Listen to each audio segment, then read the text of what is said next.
Ok, bueno, entonces les decía que en este capítulo 4, que es el que hemos estado avanzando, ¿no? Donde se hace mención de la condición humana, ahora vamos a retomar el avance temático a partir de lo siguiente: la relación que hay en un primer momento entre crecimiento y crisis, ¿no? Y ver cuál es, digamos, la causa fundamental de que se destape una crisis. Precisamente proviene del hecho de que al crecer tenemos, por un lado, que abandonar lo que en estos momentos en particular de crecimiento ya no nos resulta adecuado, ¿no? Y esto no nos resulta tan grato, porque para nosotros es mucho más fácil conservar lo familiar que intentar una novedad. Y ese es el segundo rasgo de la crisis. Por un lado, lo que tenemos que dejar, y por otro lado, lo que tenemos que afrontar y aún no conocemos. Y esto genera también un cierto nivel de ansiedad. Por ello es que podemos ver que cada crisis importante del crecimiento requiere precisamente que vayamos alcanzando maduración.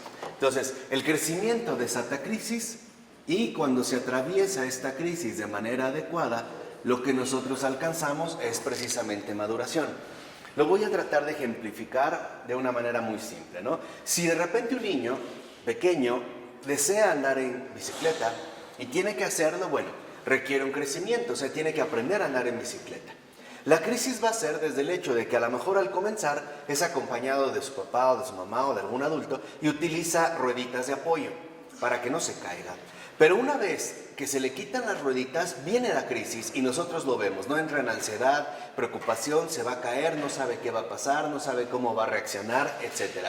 Pero una vez que supera esta crisis, lo que viene es una maduración. Y al final, este niño termina siendo un gran ciclista, ¿no? Entonces, lo que tenemos que darnos cuenta es que la maduración también involucra el abandonar nuestras pautas de seguridad. O sea, aquello en lo cual, por ejemplo, ya nos sentíamos plenamente confiados, como el caso que les puse de la bicicleta, ¿no? El niño al avanzar, claro, encontró su pauta de seguridad en las rueditas. Una vez que se le quita, el papá, no me sueltes, no me sueltes, me voy a caer, o sea, tenemos que afrontar una nueva situación. Entonces, la maduración involucra, por un lado, una nueva situación. Pero esta nueva situación también implica el abandono de nuestras pautas de seguridad.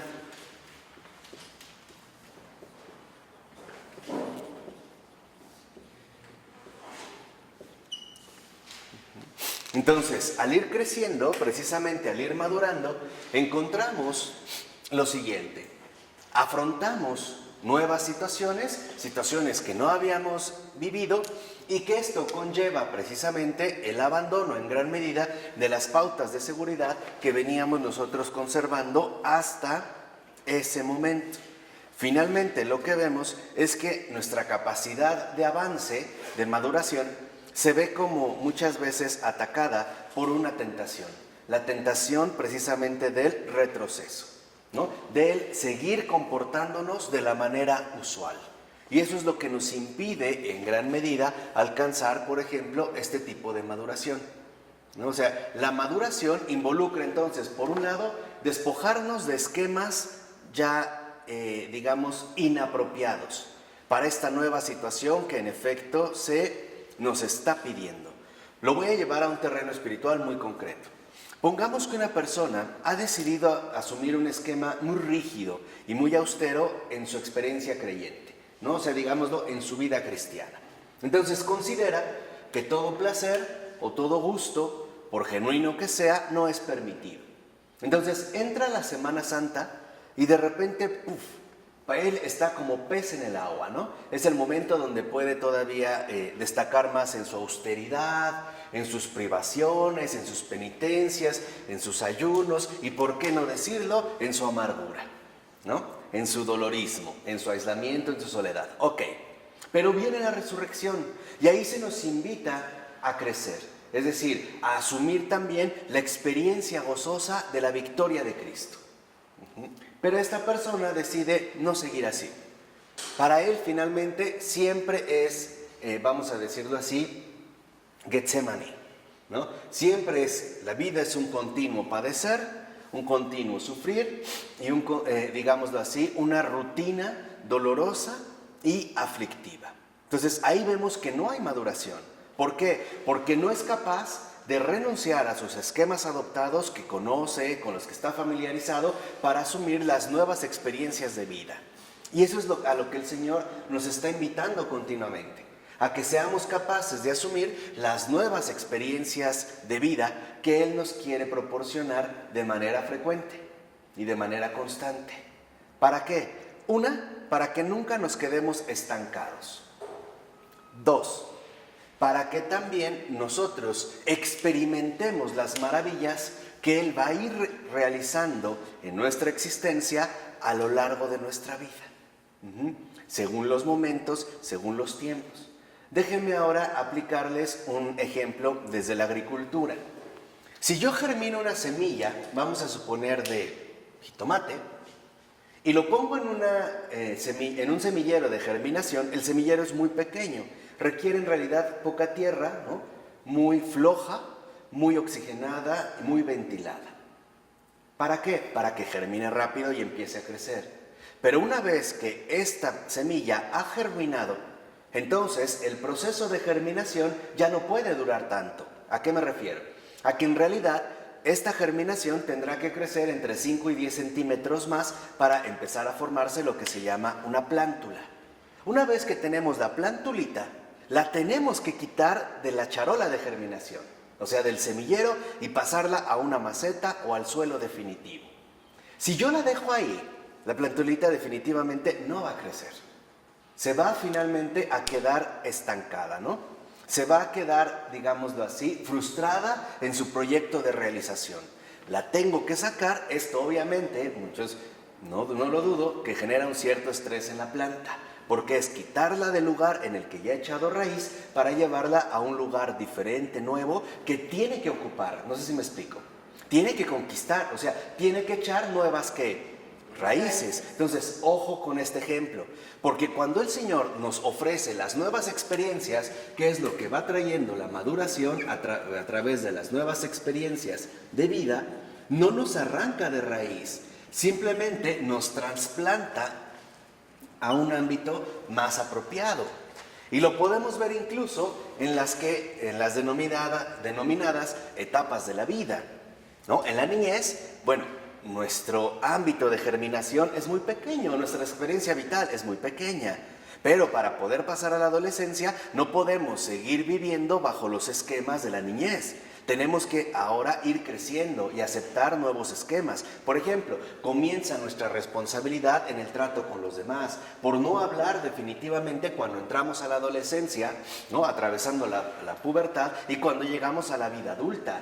En la vida adulta estamos llamados a desprender un ramaje inmenso, pero si yo me sigo comportando bajo los esquemas infantiles que me fueron dados, entonces definitivamente mi vida no funciona.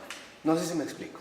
Entonces, lo que necesitamos es aceptar un crecimiento continuo que en efecto involucra crisis, es normal, pero que apunta a una determinada maduración cuyas nuevas experiencias se van a traducir finalmente en un profundo enriquecimiento.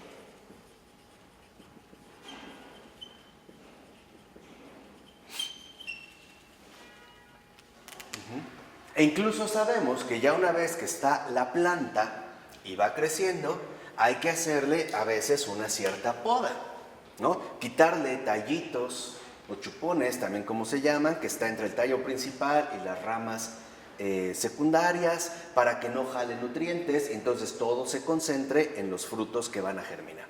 Estos, digamos, pequeños brotes son a veces también nuestras recaídas en defectos anteriores. Bueno, pueden volver a brotar, es normal. Lo que hay que hacer finalmente es quitarlos, o sea, volver a trabajar en ellos en base al ejercicio de las virtudes.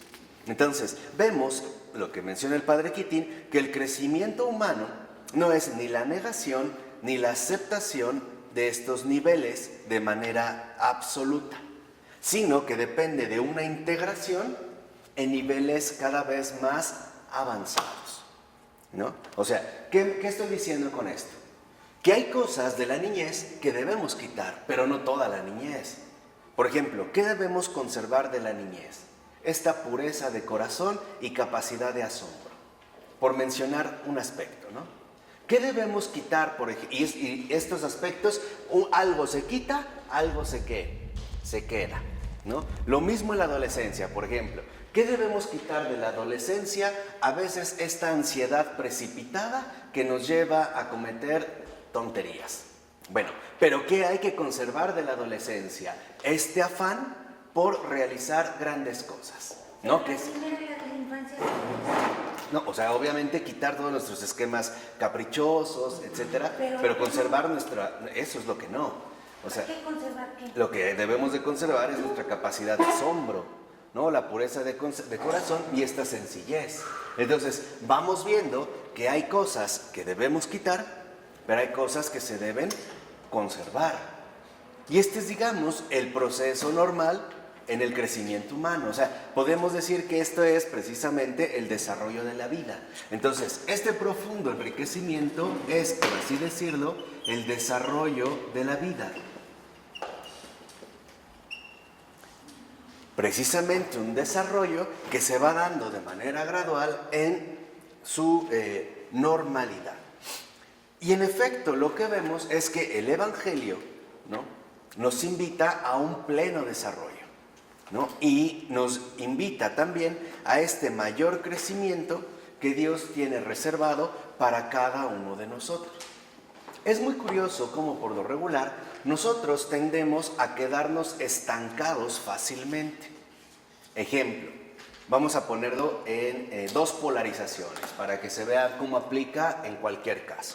Primero, a lo mejor hay personas que han tenido una vida sumamente difícil y complicada prácticamente desde que nacieron, ¿no? Llena de injusticias, desprecios, abusos, maltratos, etc. Bueno, esta alma se va a pegar a los esquemas aflictivos de la existencia, ¿no?, que se pueden traducir, por ejemplo, en estados depresivos o en estados emocionales alterados o en una extrema timidez o cohibición o una incapacidad para tener un vínculo social aceptable y normal, etc. Bueno, él se va a pegar a esto. Bueno, el Señor lo invita a que también adquiera precisamente la experiencia alegre de la vida. Pero para esta persona le va a ser muy difícil si no está dispuesta a renunciar a esto en lo que ha crecido. No sé si me explico.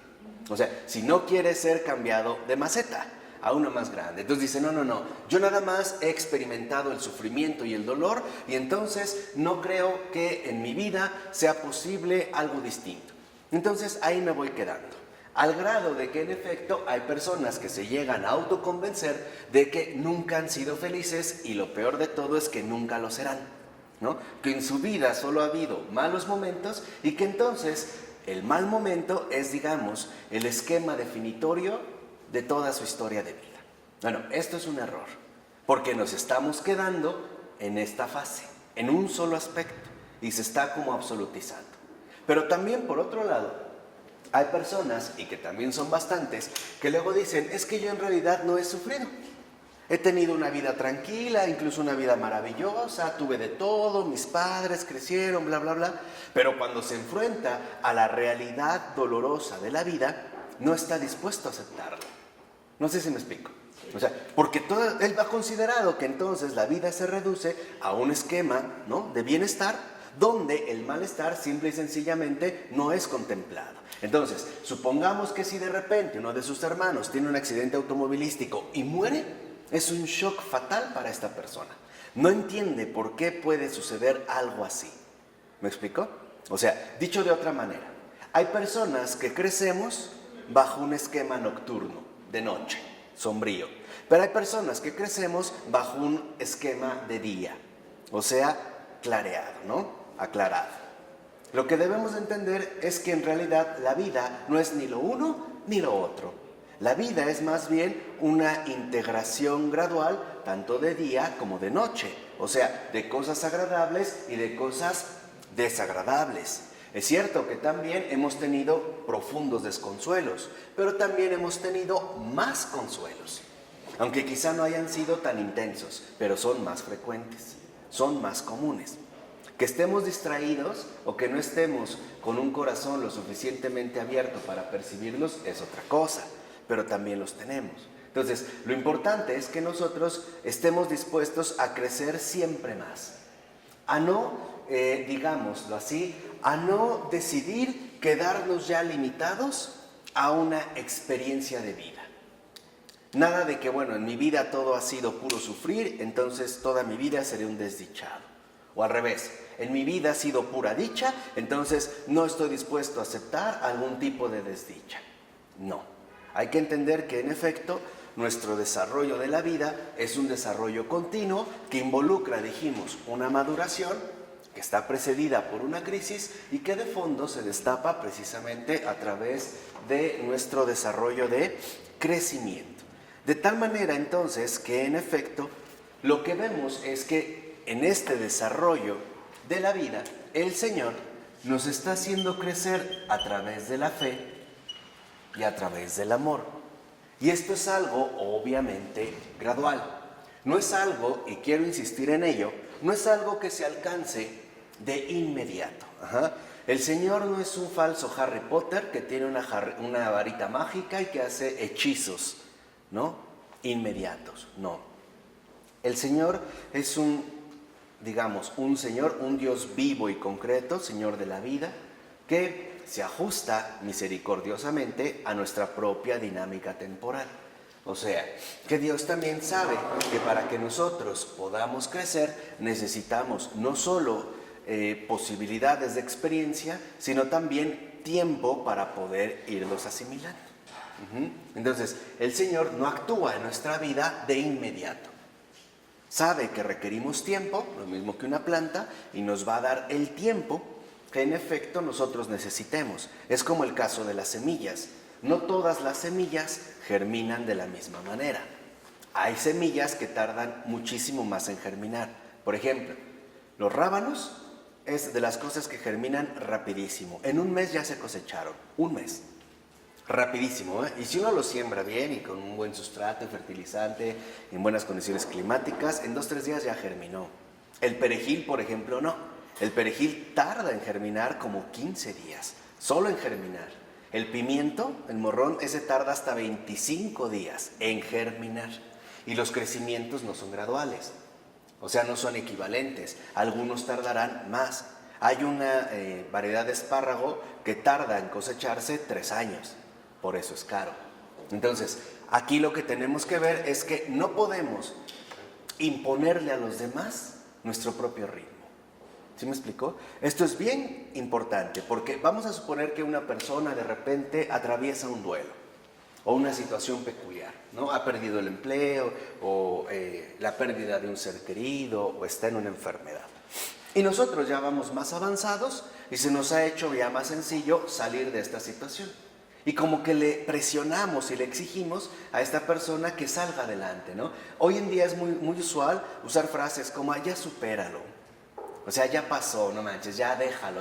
Pero la persona no puede. Y lo único que hacemos literalmente es joderla más y fomentarle más frustración. Porque le estamos pidiendo que haga algo que no puede en este momento. Es como pedirle a una plantulita que ya dé el fruto.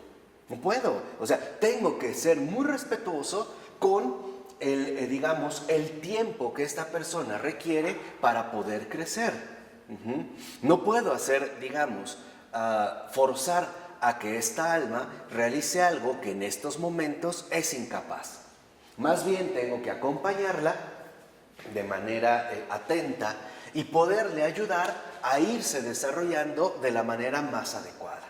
Pero tengo que ser respetuoso. Por ejemplo, hoy se sabe que cuando atravesamos una situación de pérdida muy fuerte, entramos en un duelo. El duelo es un proceso, pero no hay un tiempo específico para decir ya salí. Algunas personas podremos salir más pronto, otras tardaremos más, pero de que salimos, salimos, ¿no? Lo importante es ir trabajando en ello, o sea, ir preparando bien, ¿no?, este proceso. Y que es precisamente a lo que se nos invita en el Evangelio. Entonces, es importante, ¿no?, que nosotros vayamos alcanzando una integridad. O sea, la fe y el amor se tiene que volver integración. ¿Y por qué la fe y el amor? Porque en nuestra vida son, por así decirlo, los dos factores fundamentales a partir de los cuales nuestro crecimiento se va desarrollando de manera óptima.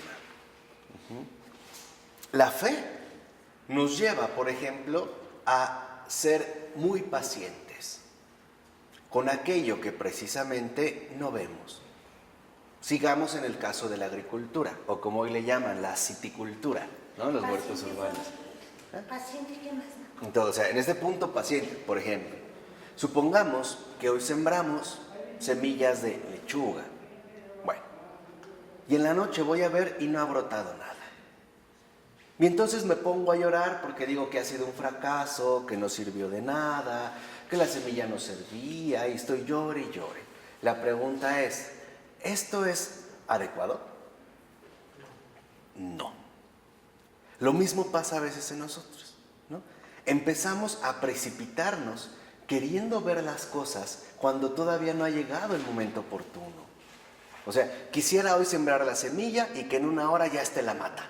Es más, casi sembré un jitomate y en la noche ya estoy haciendo mi ensalada. ¿No? Pues no. Las cosas no, ni con hidroponía, que a pesar de que acelera mucho el proceso, ni así. O sea, no es magia, es realidad. Entonces, a través de la fe, nosotros estaremos trabajando la paciencia, obviamente en lo que no veo. Y el Señor de hecho lo empleó en los evangelios. Dice, ¿no? El sembrador siembra la semilla, pero sin saber cómo ni cuándo esta germina. No está en sus manos o en sus posibilidades hacer que germine, tampoco que fructifique. Es más, ni siquiera se da visiblemente, porque la semilla está bajo tierra. Ni siquiera vemos el proceso, ¿o sí? No, pero de que se está dando, ¿se está qué? Se está dando, ojo entre paréntesis. Este es el proceso de la oración. Muchas veces hacemos oración o le pedimos al Señor y no vemos resultados, pero ya está germinando. Lo que pasa es que el Señor sabe el momento oportuno. Entonces, si realmente le hemos pedido de corazón, no tenemos por qué llegar a pensar que no nos escucha, o que no nos ha atendido, o que no me pela, o pedirle las oraciones a no sé quién. No, no es necesario. ¿No? O sea, saber que el Señor atiende nuestras peticiones, que en efecto sembramos la semillita y que Él se va a encargar de todo el proceso. Lo único que nos tocó era pedir. Por eso el Señor dijo, pidan y ¿qué? Y se les dará. No dijo, pidan, desespérense y chillen. No, dijo, pidan y se les dará a su tiempo. Es como decir, siembren y cosecharán, pero no en un día, a su tiempo. Entonces, trabajamos en la paciencia y en el amor. A través de la paciencia, nosotros ahora vamos a trabajar la constancia, lo que también se conoce como perseverancia. ¿Vamos bien? Entonces, si esto es así, quiere decir que entonces, cada vez que nosotros alcanzamos un nivel mayor de integración, también entonces va creciendo con nosotros la esperanza. Si lo ven, las llamadas virtudes teologales son, digamos, los sustentos fundamentales del desarrollo de la vida. Pensado, obviamente, en su plenitud, es decir, según la verdad, o sea, según la revelación, o sea, según el Evangelio. Porque a través del amor, trabajamos constancia. Sí, claro, porque yo sé que voy avanzando dependiendo los ritmos que la vida va dando. O sea, el amor... No, ese es el amor. O sea, el amor es avanzar, a pesar de que a veces, por ejemplo, se presenten algunas dificultades. Sigo adelante. Y esto lo hago precisamente en el amor. Cuando la fe y el amor se conjugan, entonces la esperanza es literalmente, ¿no?, lo que a mí me permite no decaer. Este va a ser mi sostén. Mi sostén precisamente sería la esperanza. Entonces, tenemos paciencia, tenemos constancia y la esperanza lo que nos brinda es permanencia.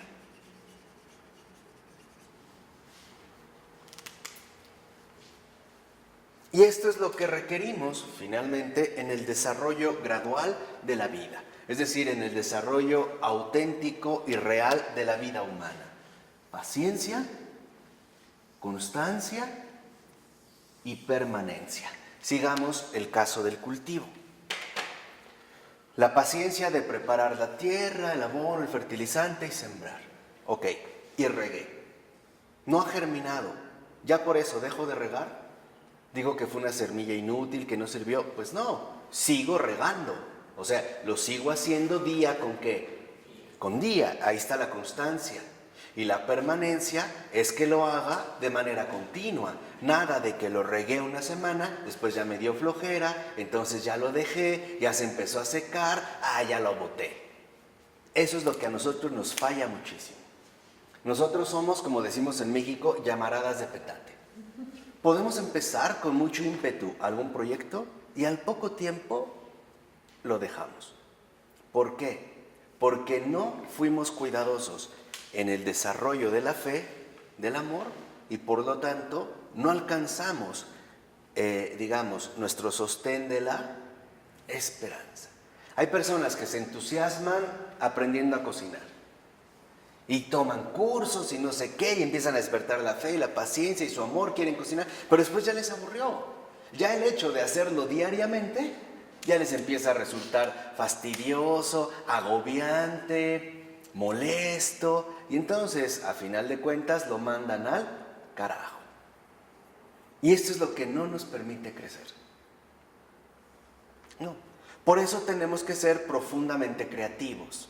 Debemos de desarrollar alternativas o estrategias de solución, dependiendo las circunstancias. Ejemplo, en el caso de la agricultura, si de repente hoy con los cambios climáticos no podemos dejar, por ejemplo, nuestro semillero abierto porque si viene la lluvia los va a botar, pues tengo que ingeniar qué puedo hacer. Le puedo poner encima una bolsa de plástico, puedo hacer una tapita, puedo ponerle una lona con 4 palitos de escoba. O sea, tengo que emplear mi creatividad. Lo mismo hacemos en las situaciones ordinarias de la vida. Por ejemplo, ¿qué sucede cuando a lo mejor íbamos avanzando, no sé, con nuestro hijo en las clases de piano, pero de repente ya no quiso? Bueno, ¿lo vamos a obligar? Pues no. A lo mejor lo que tenemos que hacer es reencauzar la actividad. O sea, él está dispuesto a hacer algo, sí, pero tal vez no sea el piano, probablemente sea gimnasia, o guitarra, o pintura. Encauzamos el tallo principal por otras partes. Nunca hay que aferrarnos a algo como una posibilidad única. Como estos papás que dicen, no, es que mi niña danza, entonces la llevan desde bebé, danza, y la niña odia la danza. Odia la danza, o sea, a la primera que pueda aventará las zapatillas, no quiere danza, la niña lo que quiere es fútbol. Entonces, tenemos también que aprender a escuchar y preguntar a la persona, por pequeñita que nos parezca, ¿no?, ¿qué despierta su deseo? Dentro de un panorama de opciones, ¿no? No llevar a los niños obligatoriamente, por ejemplo, al karate, o a piano, o a danza, o a escultura, o al inglés. No. A lo mejor el niño no le gusta el inglés, odia el inglés, pero ama el portugués. O sea, sí es un idioma, pero no el que le dijimos. Quiere decir que entonces no es por la vía de una actividad. Probablemente sea en el fortalecimiento de sus criterios. O sea, es lo que les decía, tenemos que ser abiertos. O sea, tenemos que tener la suficiente creatividad y la sensibilidad para detectar cómo es que las cosas se están dando, ¿no? O cómo es que las cosas precisamente se van desarrollando. Muchas veces, por ejemplo, la semilla no germina, no porque la semilla no sirvió, fue la tierra, por ejemplo. O a veces nos pasamos de agua, o a veces escaseó el agua. O sea, tenemos que, aquí sí es muy importante, tenemos que ser muy humanos, reales. O sea, también hay que entender que en nuestro crecimiento hay mucho de ensayo y error. No todo es ensayo y error, pero sí hay mucho de ensayo y error. A ver, esta tierra no me funcionó porque se aplastó, o se volvió pesada, o tiene muy poco nutriente o no oxigena. Ah, bueno, ¿qué tengo que hacer? Pues ver otras alternativas de tierra. Por ejemplo, ¿sabían que para los cultivos, especialmente orgánicos, lo mejor que se puede usar es la fibra de coco?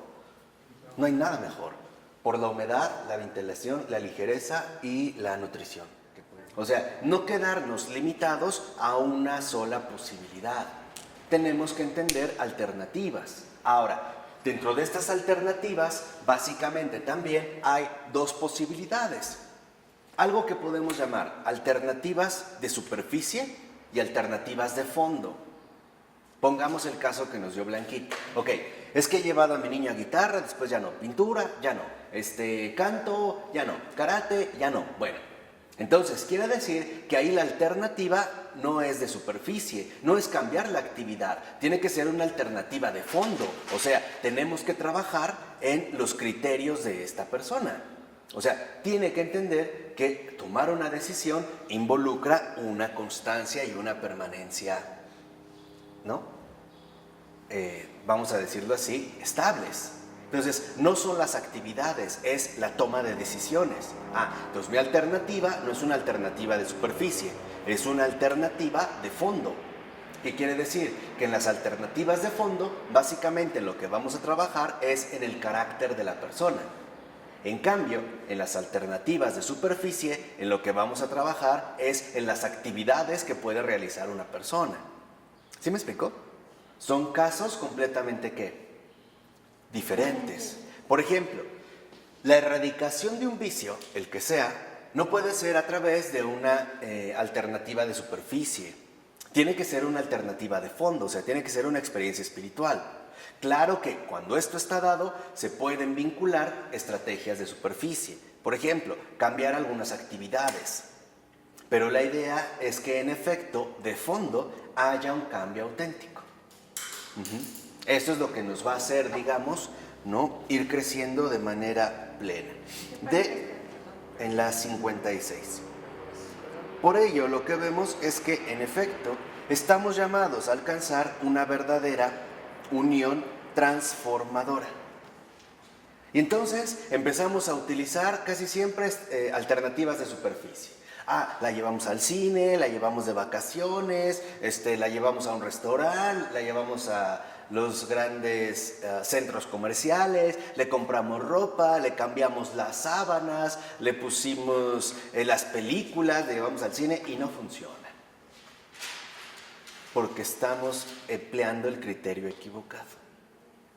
La solución tiene que ser una alternativa de fondo. No son las actividades la que la va a sacar de la depresión.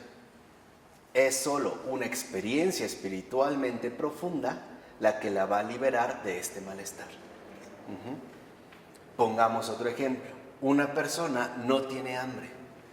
¿De qué me sirve llevarla a 1000 restaurantes o taquerías si no come? Entonces la alternativa no es el restaurante, la opción. La alternativa es de fondo, o sea, vamos a ver qué tal que tiene una infección en el estómago.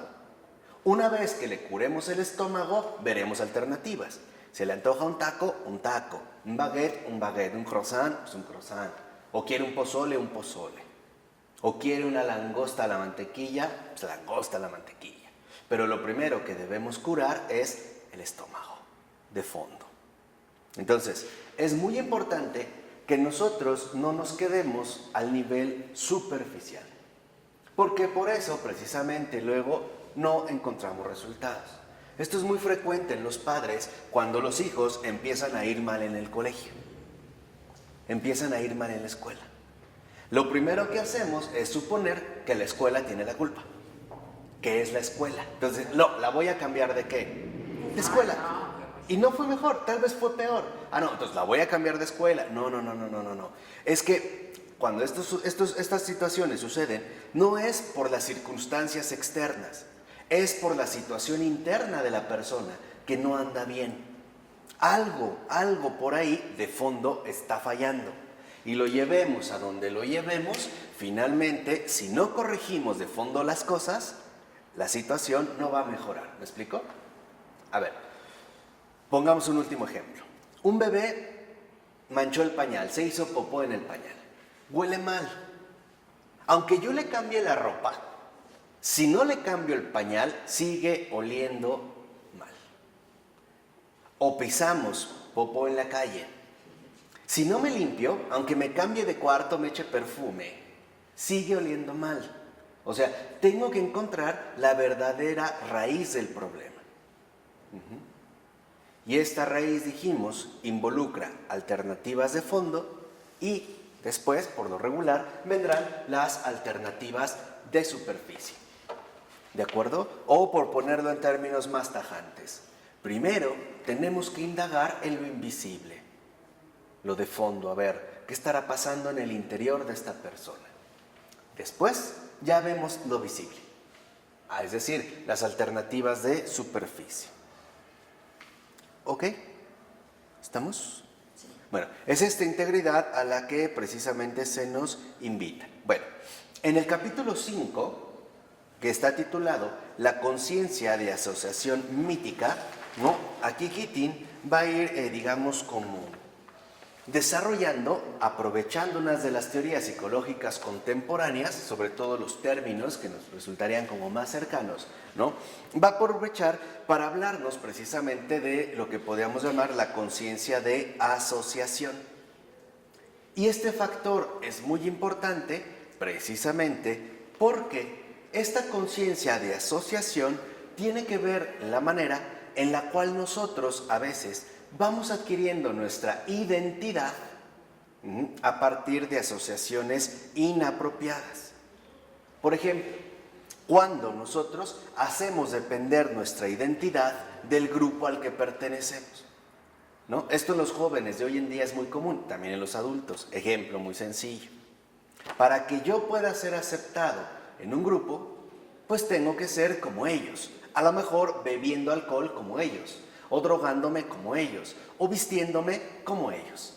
Esto lo vemos en los antros, ¿no? Para que las señoritas y los jovencitos puedan ingresar, casi tienen que vestirse igual.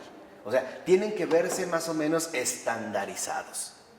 ¿Para qué? Para que finalmente, ¿no?, entren a formar parte de este grupo.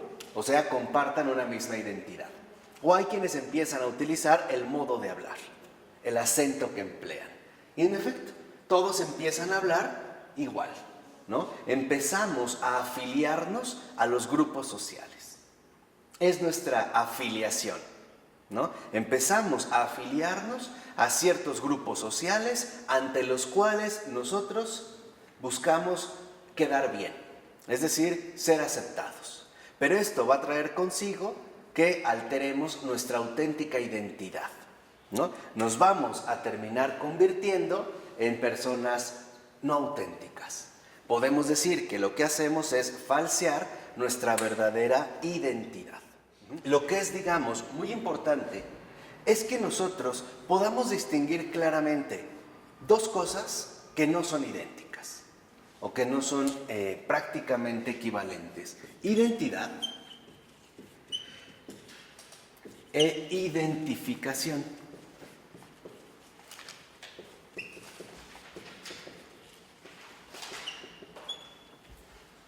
Se trata de dos fenómenos completamente distintos. La identificación es cuando yo quiero adoptar los rasgos identitarios de un determinado grupo. Por ejemplo, hoy nuestra cultura contemporánea nos invita mucho a la identificación. Vestirnos de cierta manera, usar ciertas marcas, comer ciertas cosas, vivir en ciertos lugares, tener ciertos recursos, etc. O sea, la identificación no es más que sentido de pertenencia, ¿no?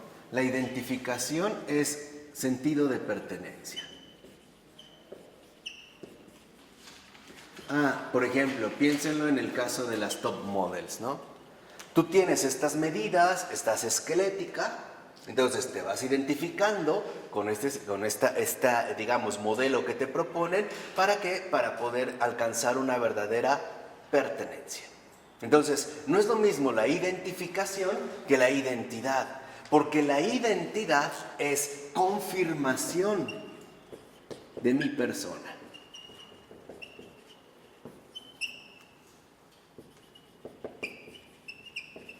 Por ejemplo, una persona que sabe que es humilde en todos los sentidos y que a pesar de los círculos en los que se mueva, no se ve afectada, por así decirlo, por la realidad que le circunda.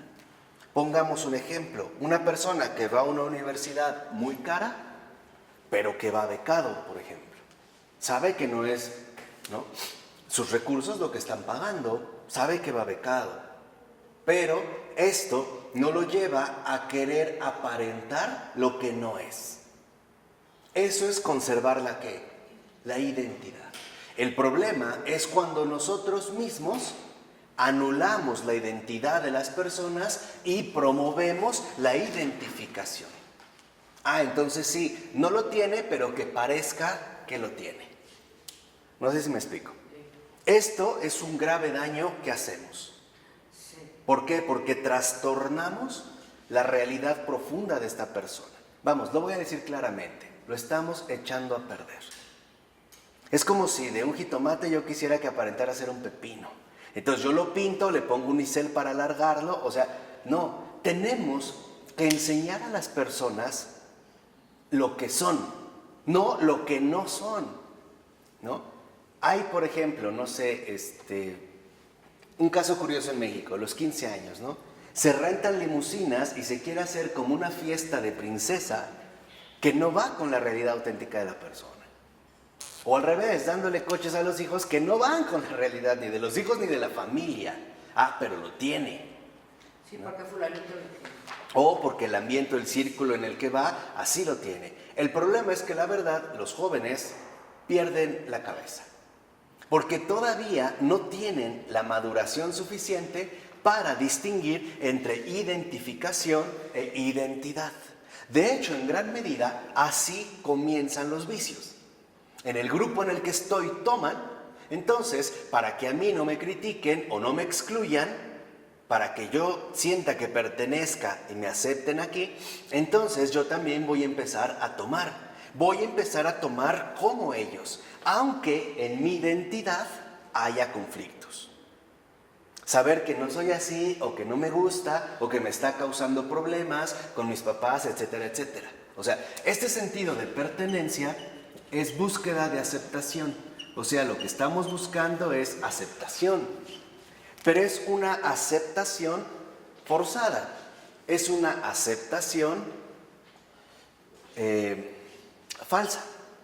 Porque cuando yo no lo tenga, cuando vean realmente lo que soy, definitivamente me lo van a echar en cara. No sé si me explico, ¿no? En cambio, en la identidad, en mi confirmación, en la confirmación de mi persona, lo que alcanzo verdaderamente es, digamos, una estabilidad de identidad. Esto es fundamental. O sea, la identificación depende del tener, del hacer o del aparentar. En cambio, la identidad, la confirmación de mi persona, depende de lo que soy. Les voy a poner un ejemplo muy sencillo que también se los pongo muy frecuentemente a mis niños. Les digo, a ver, Teresa de Calcuta. No vamos a decir que Teresa de Calcuta era una top model, o que tenía un super cuerpazo, o que era muy hermosa.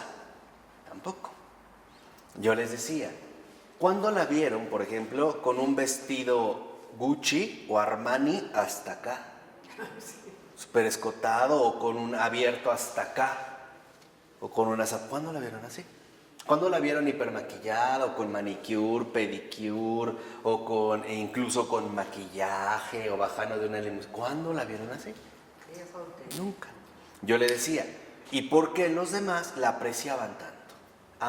Porque lo que la gente detecta es lo que era, lo que es. Y esto es lo que realmente vale. O sea, nuestra identidad proviene de lo que somos, no de lo que tenemos o de lo que hacemos. La identificación, por el contrario, brota del tener o del hacer. Pero no es tan sencillo. ¿Por qué? Porque nuestra cultura es una cultura de la identificación. Y por eso hay tantas crisis de identidad, que hoy lo vivimos. Segunda, Porque por lo regular nos dejamos seducir bastante, tanto por el tener como por el hacer. O sea, para que yo sea aceptado en un determinado grupo social, pues debo de tener ciertas cosas, ¿no? O sea, debo, digamos, de estandarizarme, más o menos en el ámbito del tener. O al revés, también en el ámbito del hacer. Hay que hacer ciertas cosas, o sea, cumplir con un protocolo. En cambio, la identidad, que es la confirmación de mi persona, o sea, la auténtica confirmación de ser, de mi ser, a lo que me lleva es a experimentar una profunda libertad.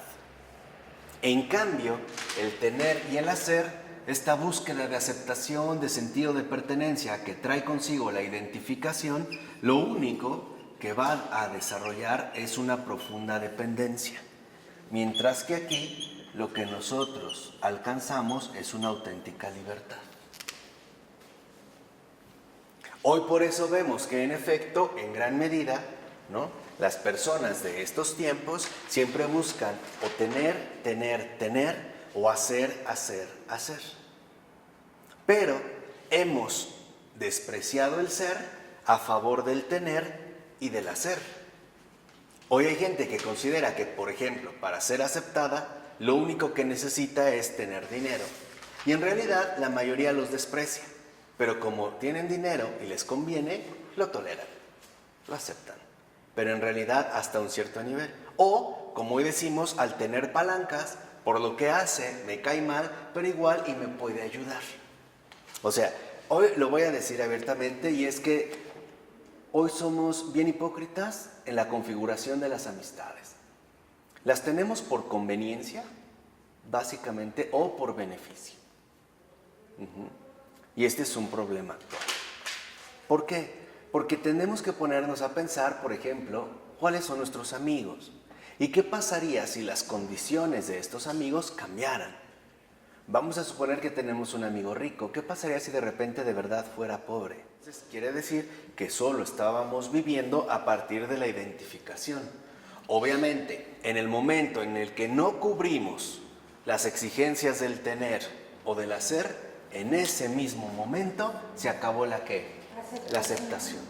Simple y sencillamente eres rechazado. Entonces, ahí es donde hay que tener mucho cuidado. ¿Por qué? Porque en efecto, por lo regular, dentro de la identificación, el grupo así configurado, ¿no?, pone mucha resistencia para que se dé algún tipo de cambio. ¿No? O sea, ya tienen establecidas sus reglas de juego. O sea, para un grupo ya así establecido, se sabe que las cosas son así y que definitivamente no se pueden cambiar tan fácilmente.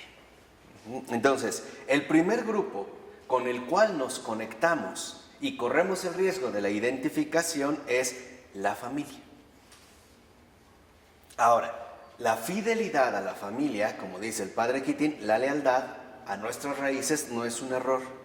Pero sí, si exageramos esta lealtad, y entonces deja de ser normal. Voy a poner a lo mejor un ejemplo muy simple. En mi familia, todos los días se come a las 2. Entonces me caso y sigo imponiendo a mi esposa y a mis hijos que aquí se come ¿qué? A las 2. Eso es un error. ¿Por qué? Porque quiero trasladar los esquemas de mi familia a mi propia ¿qué? Familia. Y esto definitivamente va a generar problemas. Ejemplos también muy simples para que vean de dónde viene. Mi mamá hacía la sopa de fideo con papa. Claro, pues mi esposa no la hace con papa.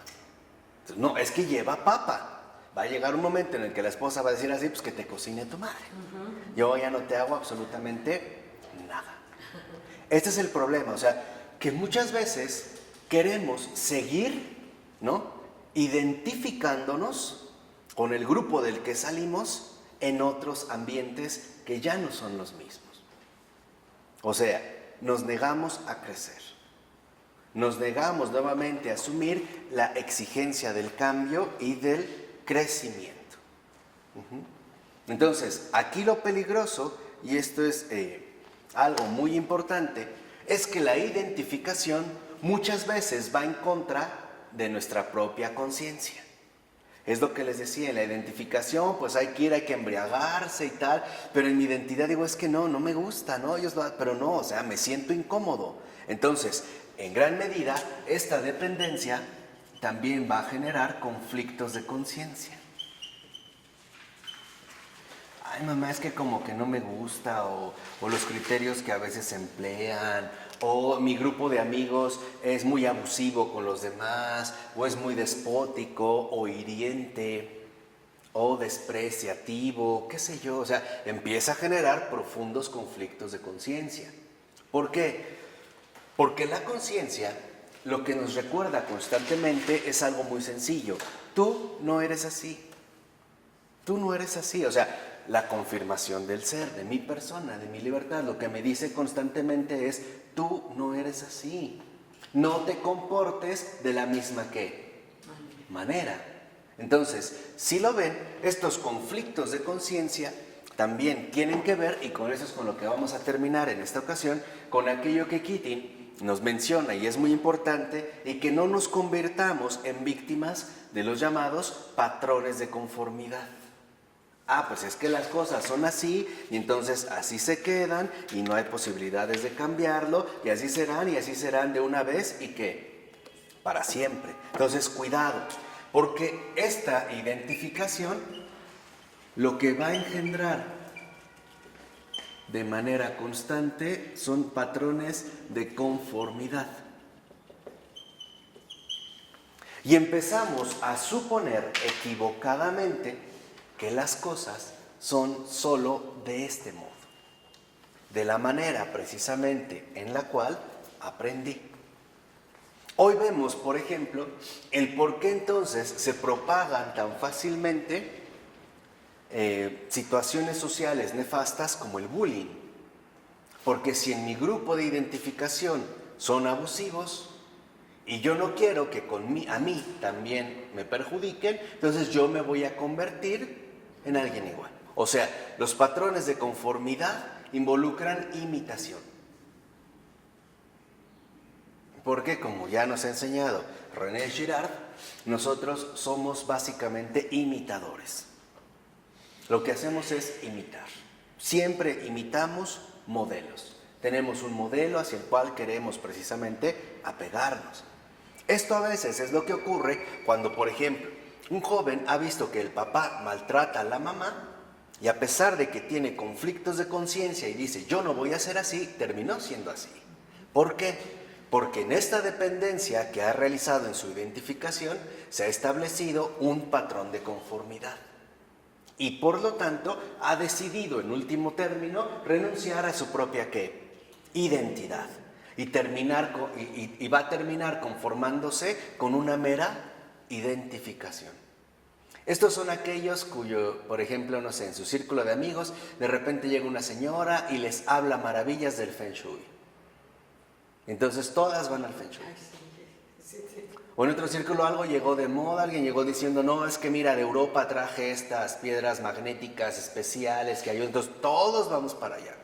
Bueno, no nos vayamos tan lejos. Incluso en el look del cabello, en el modo de ropa, en el modo de comer, y a veces incluso hasta en el modo de hablar, las temáticas de conversaciones, etc.